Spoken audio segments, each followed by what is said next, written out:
चाबो 55-57 अरबको निमित्त यहाँसम्मको तपाईँको काम गर्न तयार हुने ओली होइन त्यतिखेर फकाएको जनतालाई वार्षिक 120 अरब आउँछ। अनि यही ओलीले 74 सालको चुनाव बेला भनेर रहेछ विकास हुन्छ नेपाल समृद्धिको युगमा जान्छ, पैसा कहाँबाट आउँछ, पैसा अमेरिकाबाट आउँछ भन्ने यही ओली रहेछ। भिडियो आएको छ हेर्नु साउन चन्दनमा। त्यो प्रलोभन महाकाली बेच्दा 120 अरब प्रलोभन। अब अहिले समृद्धि गर्नको निमित्त अरबौँ पैसा अमेरिकाबाट आउँछ भने प्रलोभन। यिनले महाकाली गरे होइन, एमसिसी गर्न खोजे, कोसीको लागि त्यस्तै भनेर राखेका छन् जनताले। हेर्नुहोस् अर्को राष्ट्रघात पाइपलाइनमा राखिसके। हाम्रो आन्तरिक स्वाधीनताको कुरा छ हेर्नुहोस् है। अमेरिकाले चाह्यो भने अथवा चीनले चाह्यो भने नेपालले रोकेर विशुद्ध रोकिन्छ र? बाबुराम भट्टराईले गरेको कुरामा चाहिँ तातेमेता चाहिँ छैन। हेर्नुहोस् मैले देख्दा चाहिँ उनले स्वीकार गरेको त हो, तर यी कन्डिसनहरू राखेर स्वीकार गरेका चाहिँ होइन। यो कन्डिसन राखेर त ज्ञानेन्द्र बहादुर कार्कीले पनि स्वीकार गरे होइन क्या। प्रदीप कुमार गेवाली र केपी शर्मा ओली भनेको तपाईँको टुडी खेल्न लगाएर तपाईँ झुन्नुन पनि खालको मान्छे रहेछ। हेर्नुहोस् को त्यो राष्ट्रघाती पहिचान गर्नु पर्यो भनेको थियो नि राजेन्द्र महतोले एकचोटि। हो पहिचान गर्नु पर्यो, मात्रै नै राजेन्द्र महतोजी पहिचान गर्नु पर्यो र टुडी खेल्न लगाएर झुन्नु पर्यो भन्नुभएको थियो उहाँले। अब कोरा हानेर झुन्नु पर्यो हेर्नुहोस् यस्ता राष्ट्रघातीहरूलाई। र त्यसको निमित्त चाहिँ संविधान संशोधन भन्नुहोस् न, कमसेकम त्यो व्यवस्था राख्नुको निमित्त।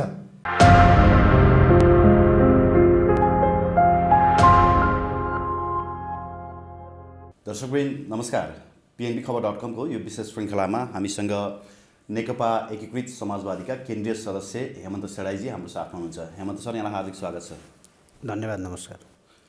अब बल्ल बल्ल सरकारमा पुगेको माधव कुमार नेपाल नेतृत्वको एकीकृत समाजवादीले एमसिसीको विरोध गर्दै आएको थियो।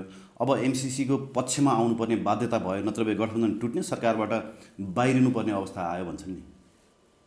हामीलाई सरकारमा जानु नजानुको कुनै अर्थ छैन। हेर्नुहोस् किनभने सरकारमा जाने भनेको सेवा गर्न हो, हाम्रो उद्देश्य त्यो हो। हेर्नुहोस् अरूले सरकारमा गएर के गरे होइन, कस्ता गतिविधि गरे भन्ने कुराले छुट्टै अर्थ राख्ला होइन।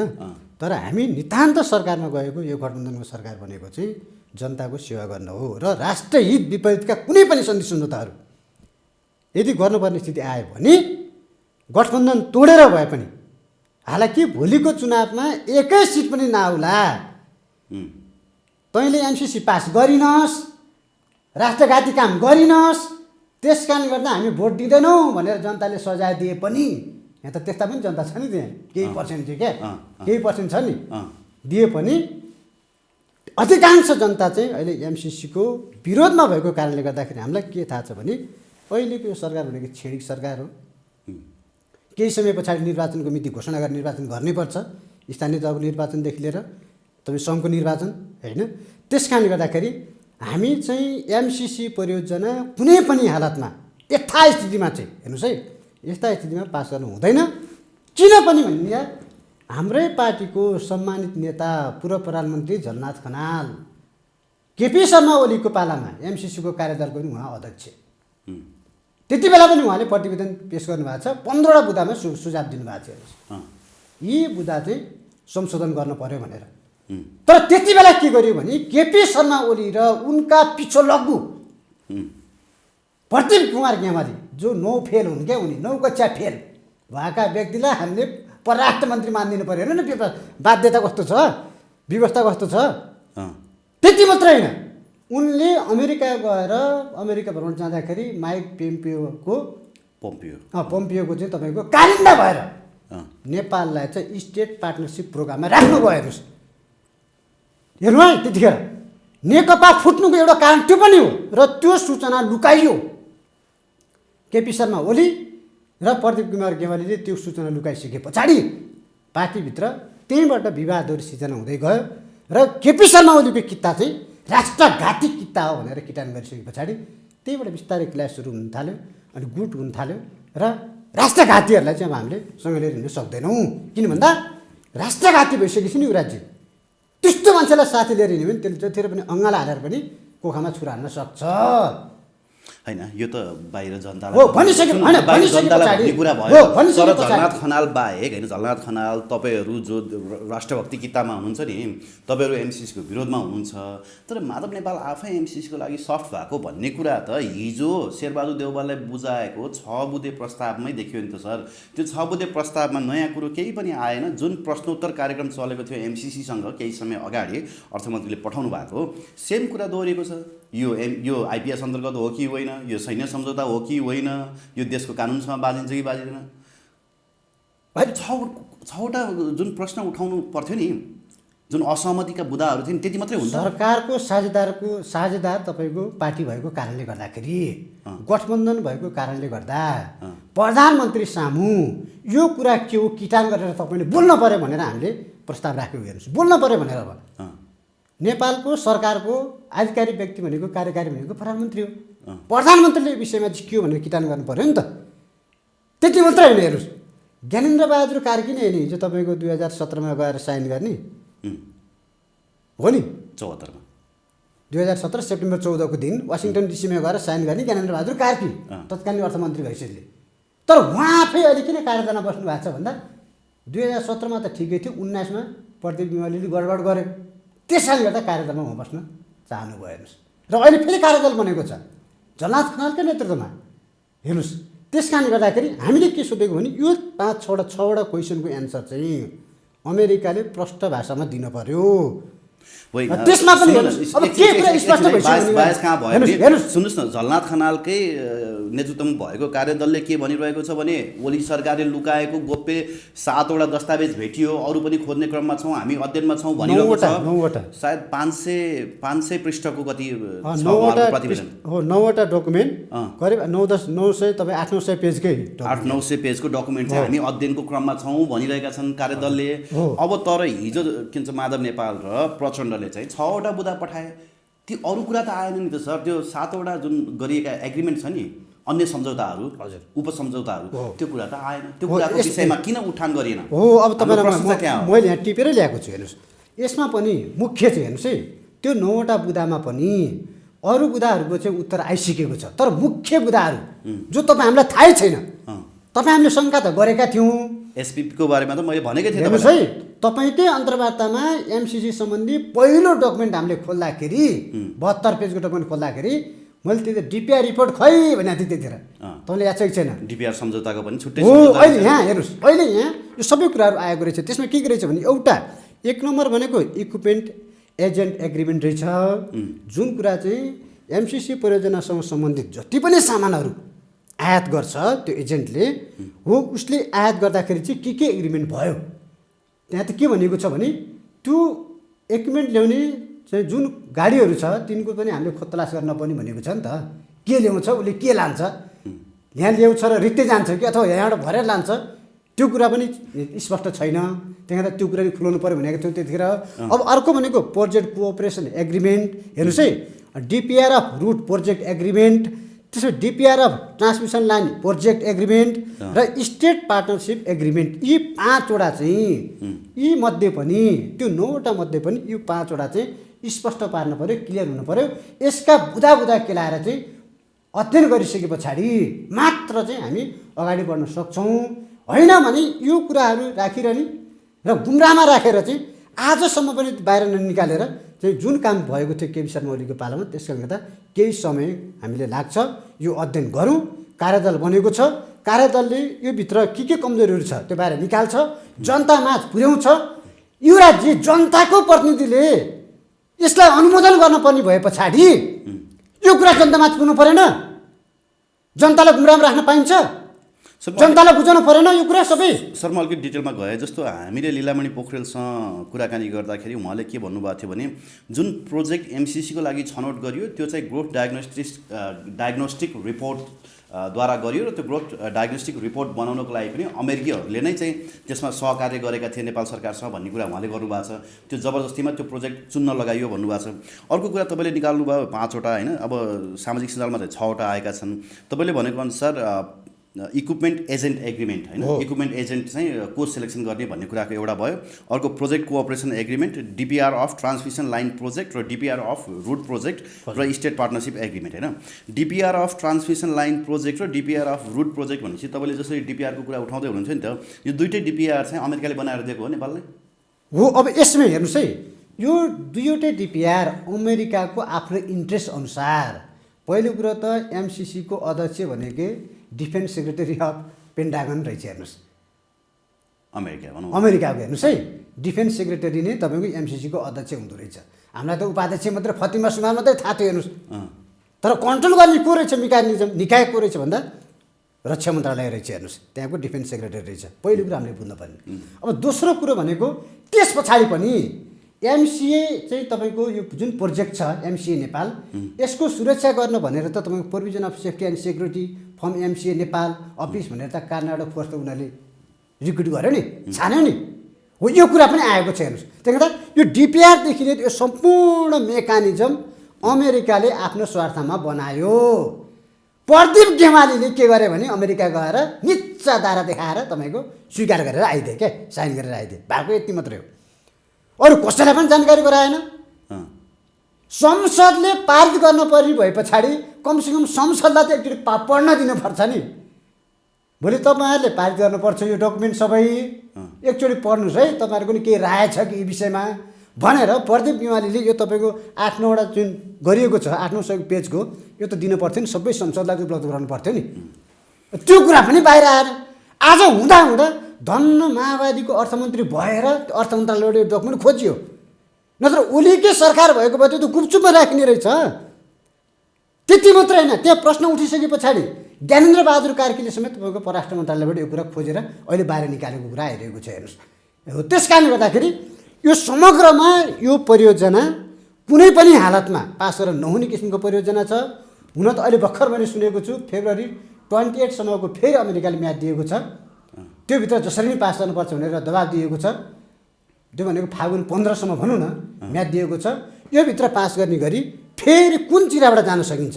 तपाईँले देख्नुभयो नि हिजो मात्रै ओलीले बोल्नु भएको संसदीय सम्झना भाइरल छ त, उहाँले त भन्नुभएको छ यसलाई धेरै आलोचित नबनाऊ भनेर। किन तपाईँको यसलाई गिजोर्ने, किन आलोचित बनाउने, पास गरिहाल्नु भन्नुको कारण के हो भन्दा उनीहरूले फसिसकेका छन्। एउटा कुरा नि सर, अघि त्यो जुन बुदाहरू आयो नि त्यो गोप्य सम्झौता भनेको, त्यसमा एसपिपी अथवा स्टेट पार्टनरसिप प्रोग्राम भन्ने जुन छ नि, त्यो बारेमा तपाईँ हामीले लामो समयदेखि उठान गर्दै आएको विषयवस्तु हामीलाई थाहा थिएन। हामीलाई कसैले सूचना दिएको थियो र त्यो सूचनाको आधारमा चाहिँ स्टेट पार्टनरसिप प्रोग्राममा चाहिँ नेपालले हस्ताक्षर गरिसकेको छ भनेर मैले तपाईँसँग पटक पटक प्रश्न गरेको थिएँ। अब अहिले त त्यसको रिजल्टै आइसक्यो, त्यो एग्रिमेन्ट रहेछ भन्ने कुरा। स्टेट पार्टनरसिप प्रोग्राम के भन्दाखेरि युनाइटेड स्टेट डिपार्टमेन्ट अफ डिफेन्सकै एउटा कार्यक्रम रहेछ होइन। युनाइटेड स्टेट डिपार्टमेन्ट अफ डिफेन्ससँग चाहिँ हामीले सहकार्य गरिसकेका रहेछौँ भने अब अमेरिकी सेना आउँछ र भनेर सोध्ने प्रश्न पनि रहेन। भनेपछि एमसिसी परियोजना अमेरिकी सेना सैन्य रणनीति हो भन्ने कुरा त दुई मत रहेन। अनि त्यो प्रश्न चाहिँ त्यो बुदामा किन राखेको हिजोको 6वटा बुदामा भन्ने मेरो प्रश्न के छ। अब हेर्नुहोस् है, तपाईँले जुन दुईवटा प्रश्न गर्नुभयो यहाँनिर। एउटा चाहिँ हामी यो तपाईँ स्टेट पार्टनरसिप प्रोग्राम एग्रिमेन्टमा सहभागी भए पछाडि एसपिपी एग्रिमेन्ट भनेको छ त्यहाँ। हेर्नुहोस् है, एग्रिमेन्टमा तपाईँको सहभागी भइसके पछाडि हामी अमेरिकाको तपाईँको एउटा सुरक्षा अन्तर्गतको अम्ब्रेलामा भइहाल्यौँ। हेर्नुहोस् सुरक्षा अम्ब्रेलामा आइसक्यो। हेर्नुहोस् है, यसै गरी अमेरिकाले 80वटा मुलुकलाई चाहिँ आफ्नो सुरक्षा अम्ब्रेलामा राखेको रहेछ। हेर्नुहोस् एसपिपी अन्तर्गत हेर्नुहोस् है। अब हेर्नुहोस्, अब यसमा किन यो कुरा बाहिर ल्याइएन त्यति बेला, प्रदीप कुमार गेवालीले किन यो कुरा गरे र बाहिर आउँदाखेरि किन यिनले त्यो कुरा भनेनन् भन्ने कुरा चाहिँ मेन प्रश्न हो क्या, बुझ्नु भएन। त्यस कारणले गर्दाखेरि हामी यो परियोजनाबाट बाहिर निक्लिनुपर्छ होइन। उनीहरूले त लुकाए राष्ट्रघाती भए, तर माधव नेपालहरूले सोधेको प्रश्नमा चाहिँ यो कुरा किन आएन भन्ने मेरो आशा है कि। होइन यो आएको छ त, छैन यो सबै कुरा आएको छ। होइन सैन्य रणनीति हो र भनेर सोधेको छ अनि होइन भनिदिन्छन् देउवाले। होइन योभन्दा बाहेक एमसिसीले तपाईँले दुई थरी कुरा गर्नुभयो अहिले। एउटा भनेको हाम्रो पार्टीको अध्यक्षले पहिलाको तपाईँको जुन प्रश्न उत्तर थियो त्यो अन्तर्गत क्वेसन सोध्नुभयो, एउटा मूल विषय त्यही हो। एउटा दोस्रो भनेको यो कुराहरू त पढिरहेको अध्ययन समितिले अध्ययन गरिरहेको छ क्या। झलनाथ खनाल पूर्व प्रधानमन्त्रीको हैसियतले जुन हुनुहुन्छ कार्य समितिमा त्यो कार्यदलमा उहाँले अध्ययन गरिरहनु भएको छ। यो भित्र के कुराहरू छ अझै बाहिर आएको छैन। अध्ययनको क्रममा छ त्यो। स्टेट पार्टनरसिप प्रोग्राममा यदि हामी आबद्ध हौँ भने हामी अमेरिकी सुरक्षा छाताभित्र भइसक्यौँ र अमेरिकी सुरक्षा रणनीतिसँग हाम्रो एग्रिमेन्ट भइसक्यो भन्ने कुरा अब त कुनै दुई मात्र रहन्छ र अब होइन। अब हामीले संसदबाट पारित गरेका छैनौँ नि त्यो कुरालाई। यसलाई पनि पारित गर्नुपर्छ। पारित गर्नुपर्छ त्यो सबै कुरा। कुनै पनि सन्धि सम्झौता, अब संविधानको कुरा गर्नुहोस्, कुनै पनि सन्धि सम्झौताहरू अन्तर्राष्ट्रिय स्तरमा गरिन्छ भने 2/3 पास गर्नुपर्छ युवराजी। कारण त त्यो पो रहेछ हो। यहाँ त्यही भएर अलि यो केपी शर्मा ओली र शेरबहादुर देउवा मधेसवादी बाबुराम भट्टराईलाई सबैलाई जोड्न खोज्नुको कारण के हो भने 2/3 पुर्याउनको निमित्त विधिवत रूपमा चाहिँ अमेरिकाको सुरक्षा अम्ब्रेलाभित्र चाहिँ नेपाललाई हाल्नको निमित्त एउटा झिनो परराष्ट्र मन्त्रीले गएर साइन गर्दा यो कार्यान्वयन हुँदैन क्या। हुँदैन, नगर्दा नि हुन्छ। नगर्दा नि हुन्छ, बाध्यकारी छैन। तर सङ्घीय संसदबाट पारित गरिसके पछाडि अनि फेरि यो कुराहरू बाहिर फ्याट्ट निक्लिन्थ्यो क्या। आज यो 900 पेजको डकुमेन्ट जुन छ नि 9वटा एग्रिमेन्ट आज बाहिर ननिक्लिँदै हामीले सङ्घीय संसदबाट पारित गरेको भए र भोलि यो बाहिर निक्लिन्थ्यो क्या। अनि तिमीहरू फस्यौ माघसँगलामा पर्यो भन्थ्यो अमेरिकाले। हेर्नुहोस् अनि सुख पाउँछौ हिजो सङ्घीय संसदबाट दुईटाले पारित गर्ने। अहिले चाहिँ गिरिजाप्रसाद कोइरालाले टनकपुर सन्धि गरेर आएको जस्तो मात्रै हो। हो यो कोरा भयो क्या। कोरा भयो। यो चाहिँ उसले विधिवत रूपमा चाहिँ भित्र गोप्य राखेर ध्यापेपे मार्फत पारित गर्नु खोजेको थियो 2/3ले। हेर्नुहोस् है। तर त्यो के भयो भने आज सरकार बदलिएको कारणले गर्दाखेरि धन्न तपाईँ ज्ञानेन्द्र बहादुर कार्कीले भुलवश यो निकाल्यो भन्ने आएको छ क्या। अहिले बाहिर निकाल्दै जाँदाखेरि फत्त निक्लिहाल्यो होइन। अध्ययन टोलीले फेला पारेपछि अध्ययन गर्दै जाँदा यो कुराहरू निस्कियो। हेर्नुहोस् टनकपुर सन्धि कार्यान्वयन नभए पश्चात महागाली गर्नको लागि देउवालाई चुनियो। अब यो एमसिसीको यो भनौँ न सब कन्ट्र्याक्टहरू कार्यान्वयन गर्नको लागि ओलीलाई चुनेका थिए। सम्भव नभए पछाडि फेरि देउवालाई चुनियो। हो देउवालाई चुन्यो। फेरि अब गठबन्धन टुटाएर ओली र देउवा मिलाउने काम भइरहेको छ। हेर्नुहोस् अलि महाकालीमा जस्तै नेक्सस अर्को महाकाली सन्धि। महाकालीले त नदी मात्र दिएको थियो। हेर्नुहोस् यसले त सिङ्गो मुलुकको स्वाधीनता र स्वाभिमानले अमेरिकाको पोल्टामा तपाईँको हाल्ने स्थिति आउँछ। हेर्नुहोस् जाने स्थिति आउँछ। अब आज जब 55 अरबको निमित्त हामीले सङ्घीय संसदबाट पारित गरिसके पछाडि भोलि एडिबीले नै सङ्घीय संसद खोज्छ क्या युवराजी। बुझ्नुभयो नि। वर्ल्ड ब्याङ्कले हामी पनि सङ्घीय संसद हामीले पनि त अर्काउँ दिएको छौँ। हो स्ट्रिक्ट छन्। भोलि आइएमएफले भन्छ सङ्घीय संसदबाट पारित गर। भोलि चिनले भन्छ, भोलि भारतले भन्छ सङ्घीय संसदबाट पारित गर। हो त्यस कारणले गर्दाखेरि कतिवटा मुलुकको चाहिँ तपाईँको यस्ता प्रोजेक्टहरू चाहिँ हामीले सङ्घीय संसदबाट पारित गर्ने। त्यति मात्रै होइन, भोलि चिनले पनि देशले दिँदैन क्या अनुदान, एउटा प्रोजेक्ट खडा गरिदिन्छ अनि उनले त्यसरी सङ्घीय संसदबाट पारित गर भन्छ। हेर्नुहोस् है सर, एउटा मेरो मनमा लागेको कुरा नि प्रायः जसो वामपन्थी नेताहरू चाहिँ एमसिसीको विपक्षमै देखेको छु होइन। अब कुनै समय वामपन्थी हुँ भन्दै जनयुद्ध लडेका डाक्टर बाबुराम भट्टराई चाहिँ फेरि एमसिसी तुरुन्त पास गर्नु पऱ्यो, गठबन्धन टुटोस् अथवा अगाडि बढोस् के हो उहाँको होइन। भनौँ न मनैदेखि लाग्नु भएको छ कि एमसिसी पास गराउन। खास कुरो चाहिँ के हो? पहिलो कुरो त बाबुराम भट्टराई कहिले पनि वामपन्थी थिएनन्। तपाईँलाई लागेको मात्रै हो। उनको नाम दिल्ली प्रसाद होइन। अहिले बाहिर आइरहेको छ 9 वर्ष लाएर पिएचडी गरेको बिचरा जेएनमा उनले होइन। त्यस कारणले गर्दाखेरि उनी कहिले पनि क्रान्तिकारी थिएनन्। उनलाई बाध्य भएर क्रान्तिकारी बनाएको भारतले। हेर्नुहोस् प्रचण्डसँग जोड्नुपर्ने थियो होइन। प्रचण्डले त्यतिखेर एउटा डाक्टरको आवश्यकता थियो। किन भन्दा डाक्टर भइसके पछाडि डाक्टर पार्टी हो नि त भन्ने हुन्छ नि। त्यसैले गर्दाखेरि एउटा बौद्धिक व्यक्तिको खाँचो थियो, भारतले जोडिदियो। हेर्नुहोस् नम्बर 1 त्यो हुने बित्तिकै उनले के गरे, माओवादीमा तपाईँको 64 सालमा त्यत्रो ठुलो पार्टी भएको माओवादी फुटाएर नयाँ शक्ति हुँदाहुँदै अहिले समाजवादीतिर कता हेर्नुहोस् एउटा क्षेत्रीय पार्टीतिर लाग्यो नि भनेको। उनलाई कहिले पनि तपाईँको कम्युनिस्ट मोह थिएन के। उनी अवसरवादी हुन् होइन। त्यस कारणले गर्दाखेरि उनी वामपन्थी होइन, उनी हामपन्थी हुन्। पाएको हसुर नै हो। हेर्नुहोस् है अर्थमन्त्री हुँदा पनि हसुरे, श्रीमतीले पनि हसुरिहालेँ, मैले फेरि यस्तो बताइहालेँ। प्रधानमन्त्री हुँदा नि हसुरे। अनि उनले अहिले कहिले कुकुर चराएर बस्छन्, कहिले नाति खेलाएर बस्छन् होइन। त्यो अवस्था छ कि पुरा प्रधानमन्त्रीको हैसियतको अवस्था, पुरै प्रधानमन्त्री कुरा गरेँ मैले। त्यही गर्दा उनी कहिले पनि वामपन्थी थिएनन्, उनी हामपन्थी हो। उनले भन्नु स्वाभाविकै हो क्या। उनलाई फाइदा चाहिँ के हुन्छ यो एमसिसी पास भयो भने? मैले यो नबुझेको कुरो यो हो। उनलाई तपाईँको उनले के देखेका छन् भने यो मुलुकका हिजोका शासकहरूको तपाईँको जुन शासन गरे राजा महाराजाहरूले के होइन। त्यस पछाडि यो अहिले भएका राजनीतिक दलहरूले उनीहरूलाई जुन दुःख दिए नि, यिनीहरूको हातमा जानुभन्दा त्यो रिस बोकेको के बरु गयोस् विदेशीको हातमा, विदेशी प्रभुको हातमा गयोस्, यिनीहरूको हातमा जानुभन्दा। हामीलाई हिजो तपाईँको 42 40 42 विधेयक कति प्रस्ताव लिएर जाँदाखेरि हिजो यिनले दुःख भोगेका छन् नि त जनयुद्धको बेलामा पनि होइन आफ्नो साथीबाट पनि धन्य मारिएका धन्य खाल्टामा गाडेका जिउँदै प्रचण्डले हेर्नुहोस् उनका श्रीमान श्रीमतीलाई होइन पटक पटक तपाईँको सेनाको घेरामा नेउ पर्नु परेको यो सबै पीडा हेरिसके पछाडि यिनीहरूभन्दा बरु विदेशीकै भक्ति गायो भने हुने रहेछ।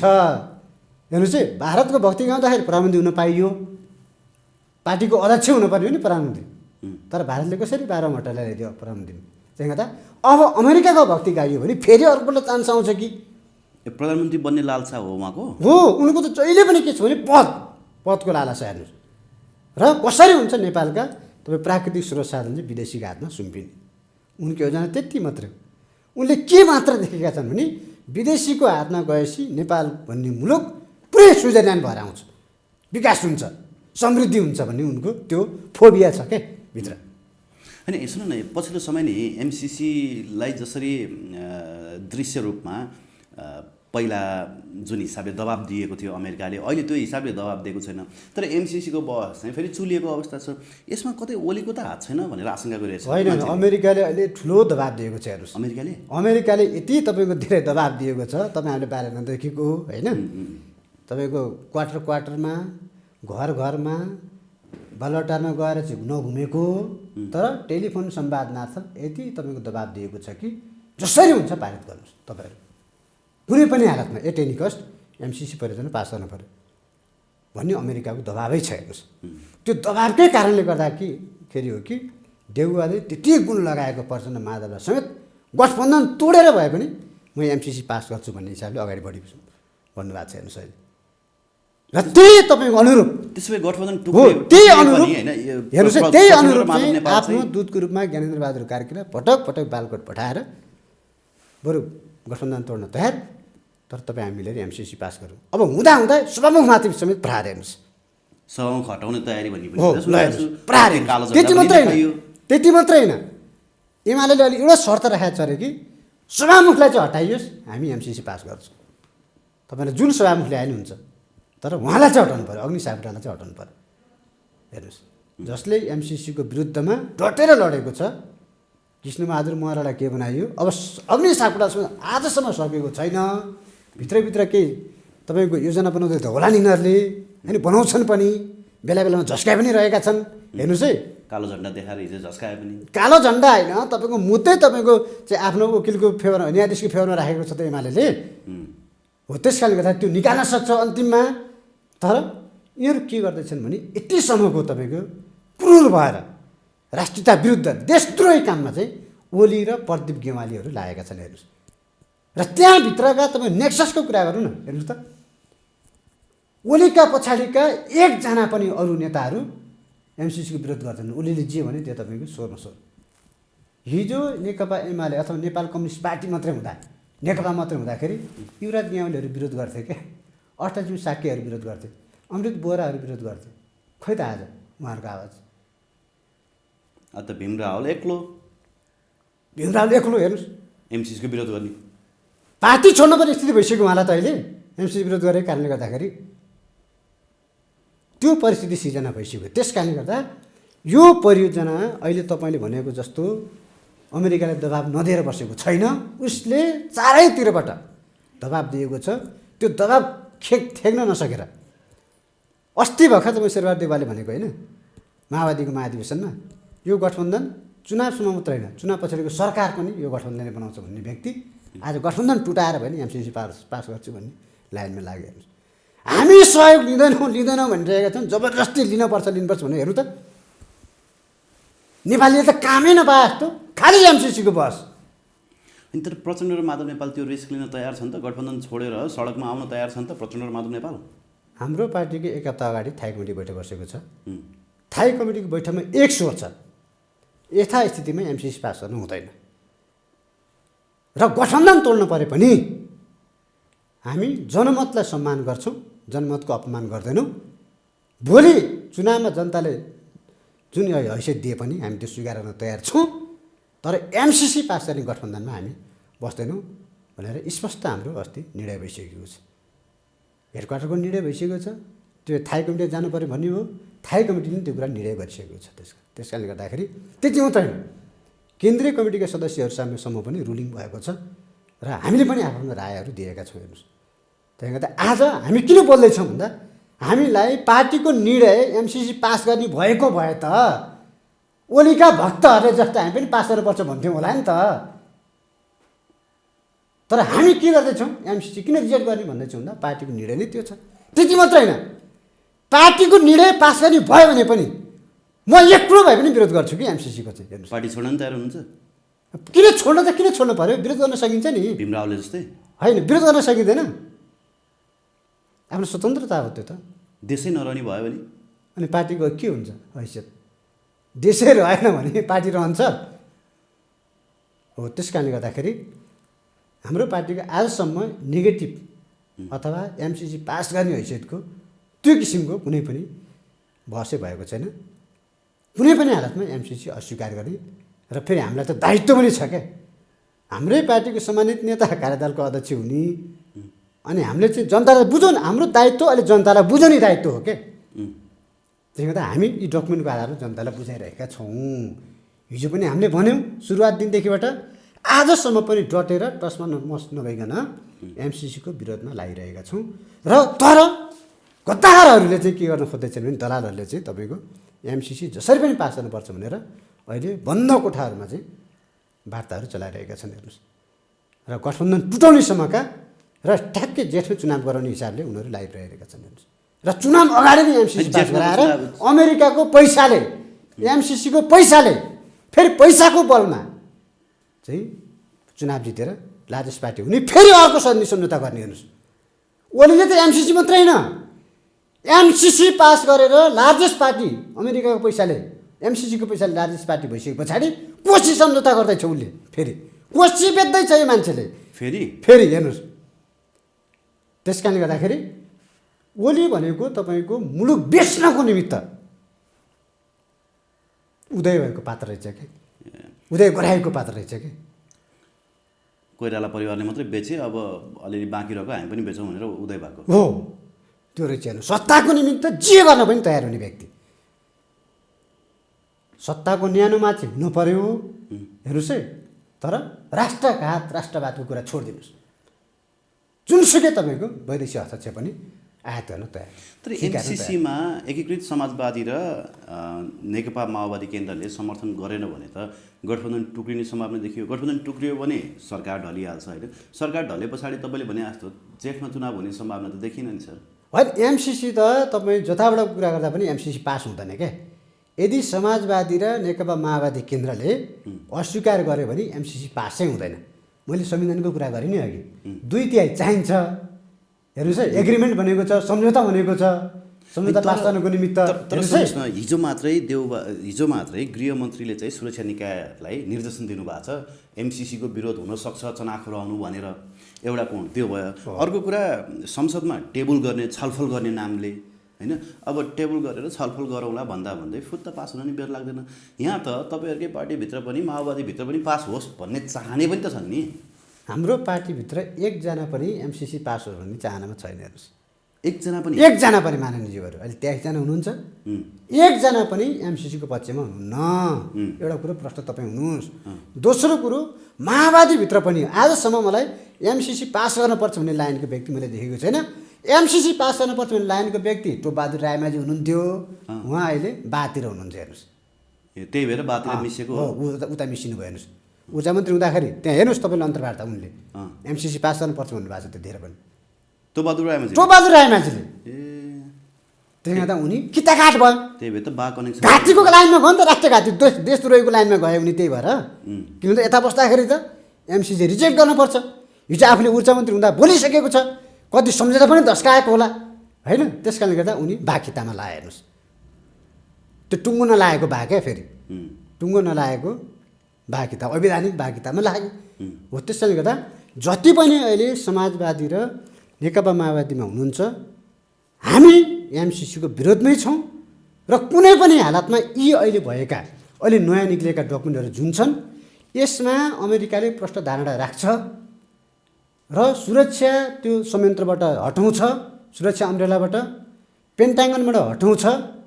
र हिजो 2017मा जे भएको थियो, हेर्नुहोस् है, 2017 पछाडि पनि अरू एग्रिमेन्ट भएको रहेछ। हेर्नुहोस्, त्यो एग्रिमेन्टलाई पनि तपाईँको ओभरल्याप गर्ने हिसाबले, त्यसले गर्दा त्यो कुरा पनि अहिले तपाईँको त्यहाँ उनीहरूले गरेका सहीहरू सिग्नेचरहरू त्यो कुरा पनि बाहिर आउने बाँकी छ हेर्नुहोस् अझै।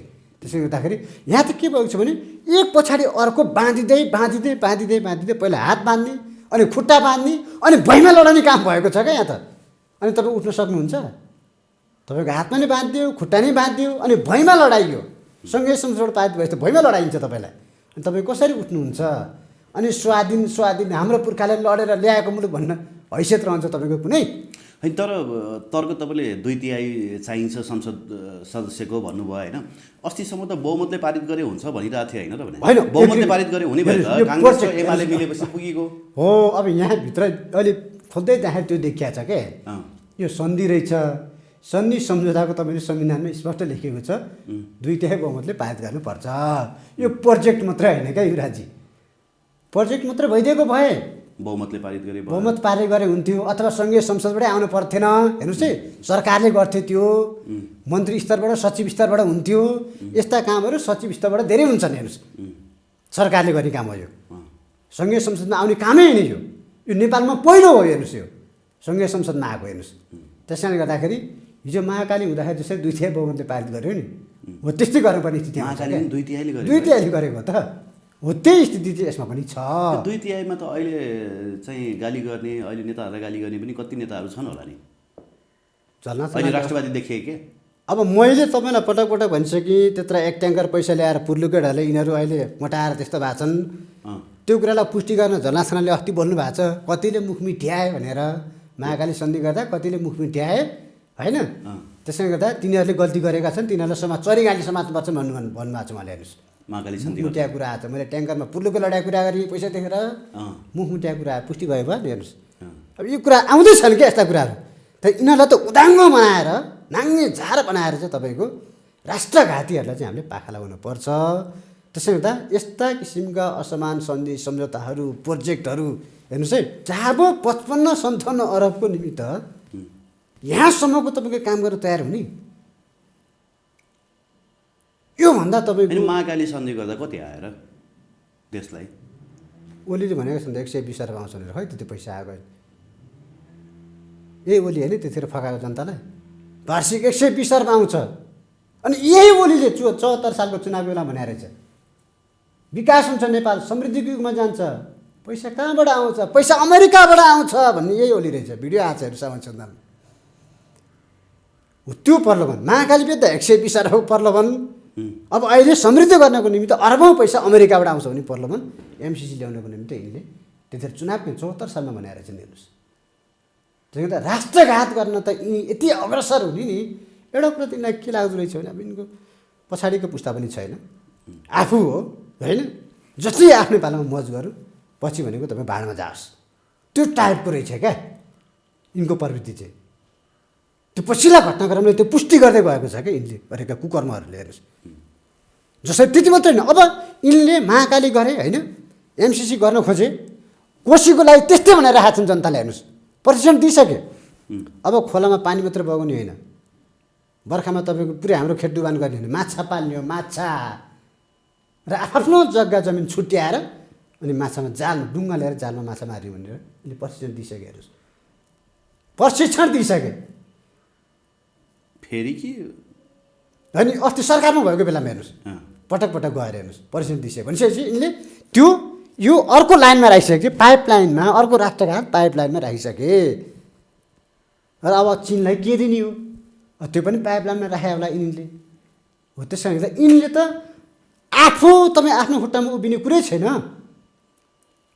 खालि के भन्दा राष्ट्रघात गरेर मागेर देशको विकास गर्ने भन्ने त्यो सपना छ क्या यिनको जहिले पनि। हेर्नुहोस्, त्यो दुष्प्रयास छ। हेर्नुहोस्, त्यो दुष्टपन छ। हेर्नुहोस् यिनको।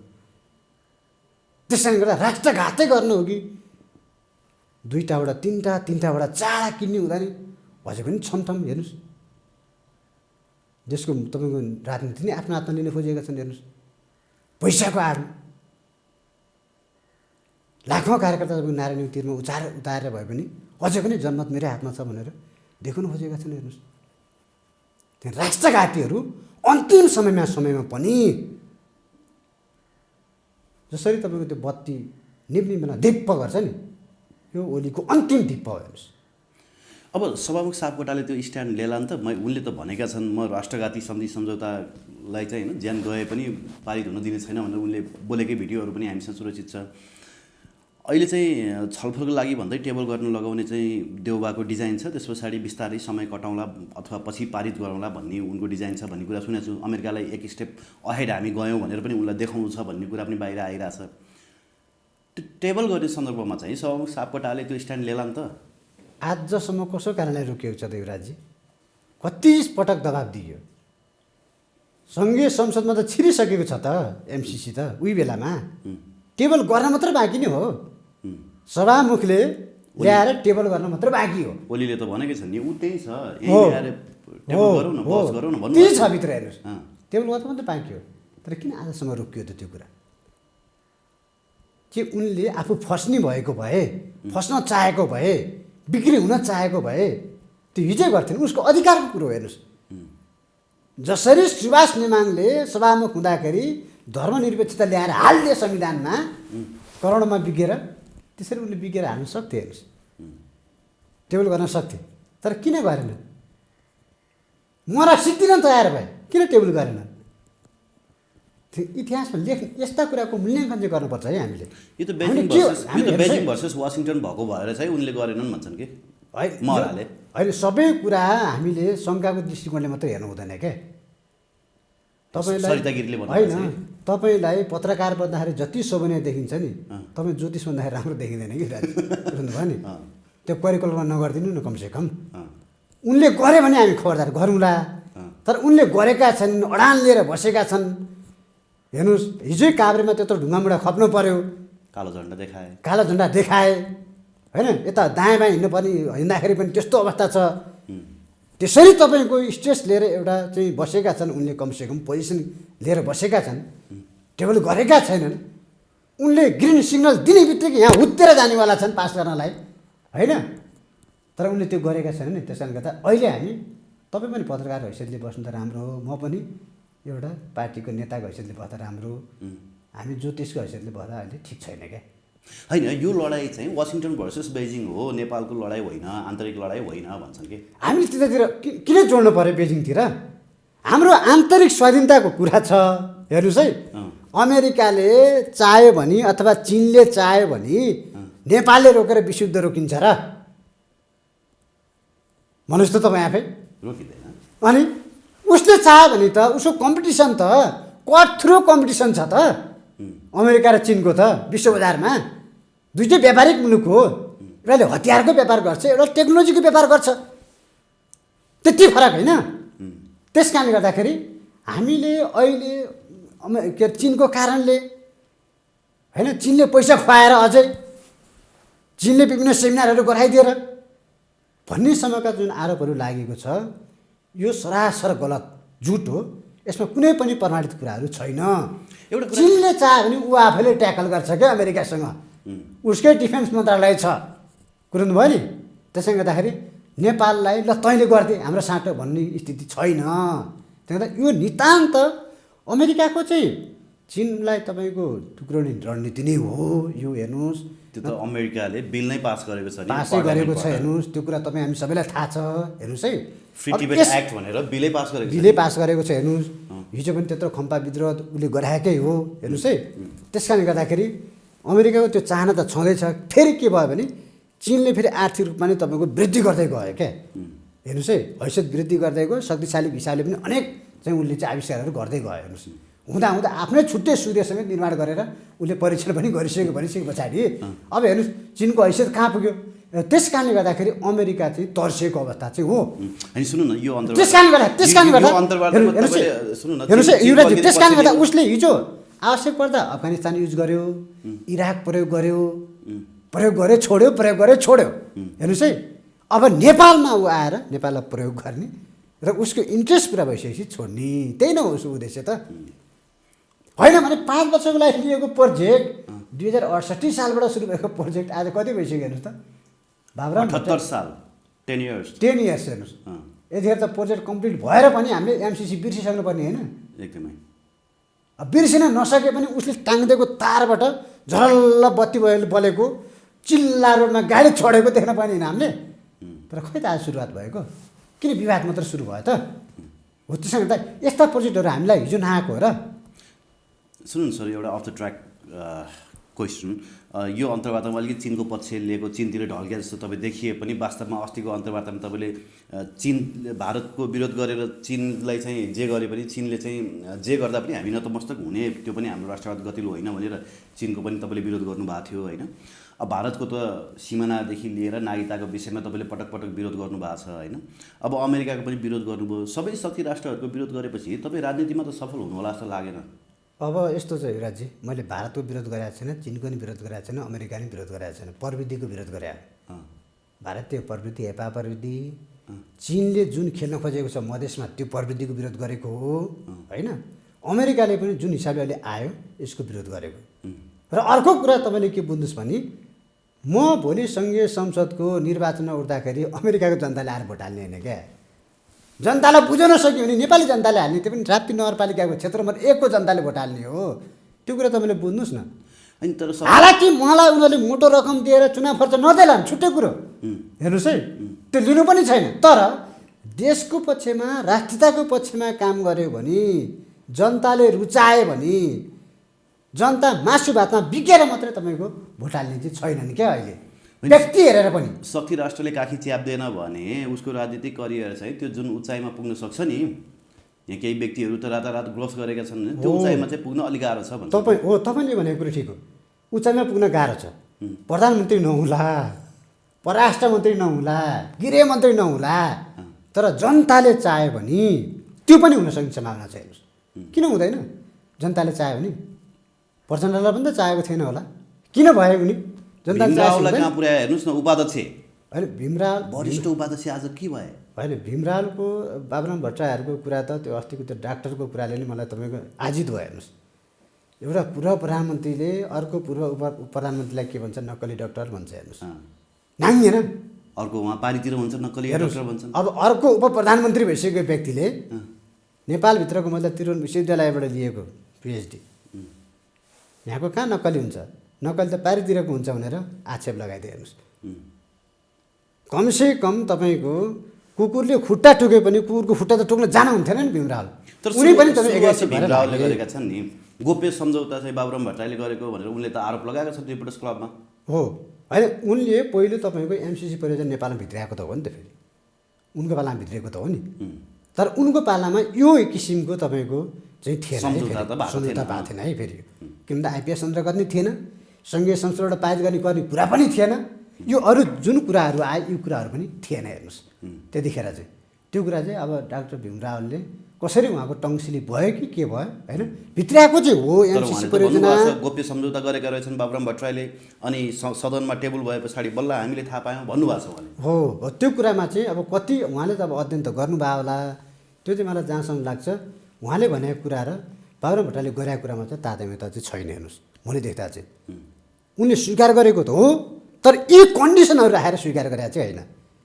यो कन्डिसन राखेर त ज्ञानेन्द्र बहादुर कार्कीले पनि स्वीकार गरे होइन क्या। त्यसो भए त बाबुराम भट्टराईले पनि यो पढ्यो भने त स्वीकार गर्दैनन्। हो, त्यसमा हो, त्यति त राष्ट्रवाद त होला नि उनीमा पनि। हुन त पिपा सम्झौता मार्फत मुलुकै बेच्न खोजेका यिनले, हो त एयरपोर्टै भारतलाई दिन खोजेका। हेर्नुहोस्, आइएलएन एफएस भन्ने कम्पनीलाई, international leasing and finance company भन्नेलाई, भारतीय कम्पनीलाई एयरपोर्टै बेच्यो नि यिनले त, धन्न जोग्य त्यतिखेर। हेर्नुहोस्, भित्रभित्र यही तपाईँको एमसिसी जस्तै भित्रभित्र गोप्यमा हेर्नुहोस् श्रीमतीलाई पठाएर त्यो गर्न खोजेका थिए यिनले।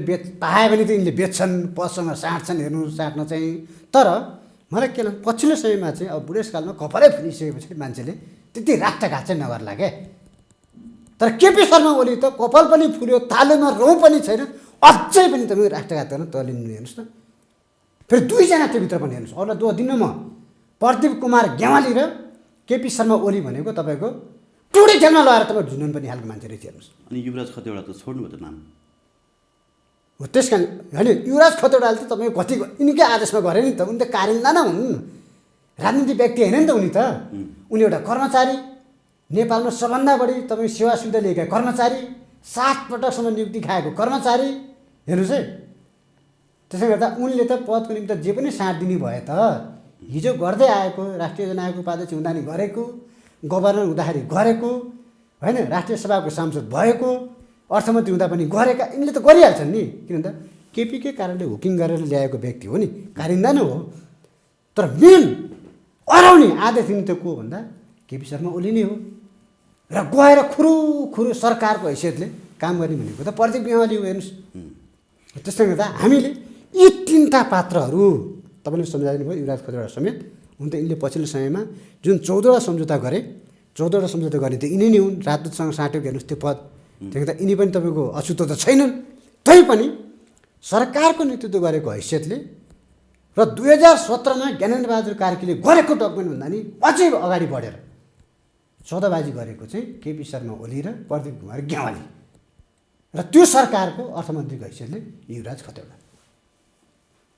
त्यही यी तिनवटालाई चाहिँ यदि नेपाली जनतामा तपाईँको चाहिँ नसामा रगत छ भने चाहिँ टुडी खेलमा लगाएर त्यो किम जोङ उनले जस्तो कोरा हान्नुपर्छ। हेर्नुहोस्, छर तपाईँको हड्डीभित्र मासु निक्लिने गरी कोरा हान्नुपर्छ यो तिनवटालाई।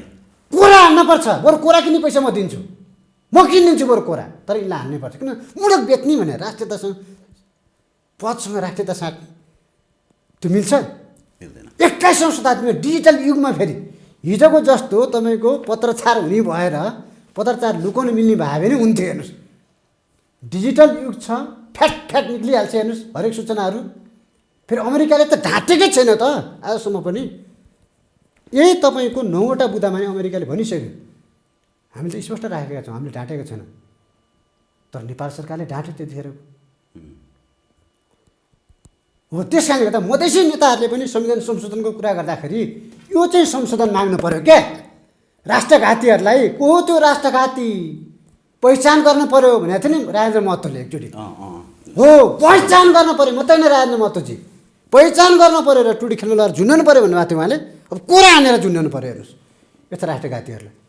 र त्यसको निमित्त चाहिँ संविधान संशोधन भन्नुहोस् न, कमसेकम त्यो व्यवस्था राख्नुको निमित्त